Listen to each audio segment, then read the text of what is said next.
Kambal. Kambal. Kambal. Tulungan mo naman akong mag-isip kung paano kumita ng mabilisang pera. Wala na tayong budget. Tsaka, wala ka ng gamot. Tulungan mo naman akong mag-isip dito. Ano ko ba? Hindi mo ba ako nakikita? Kanina pa ako dito nag-iisip pa. Palagi naman kasi kitang nakikitang nag-iisip eh. Malaman sa'yo kung ano yung iniisip mo. Dapat iniisip mo, paano kikita tayo ng maayos? Yung patutustusan yung pang-araw-araw natin pangailangan.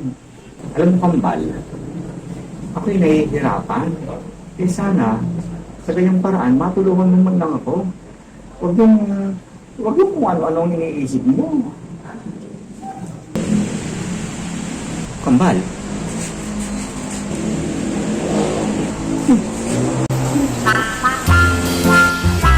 Oh, Kambal. Ano ba yan? Hindi mo ba nakikita? Kay Benicio.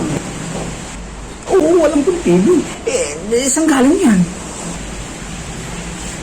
Diyan sa kapitbahay natin. Narinig ko kasi sa kagabi, nagtatalo sila. Yung pinuhanan daw nila nito, hindi lang nila mahulugan. Ngayon, ang balak ng pinuhanan nila, ibabatakin daw kong TV. Itong TV edition.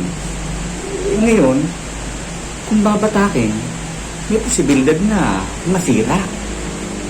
Kaya ang ginawa ko, dahan-dahan ko kaninang kinuha. O hindi nasira. Kaya, samahan mo ko sa palengke. Sabi mo, kailangan natin ng mabilisang pera. Ibenta natin. Naku, yari tayo dyan, Kambal.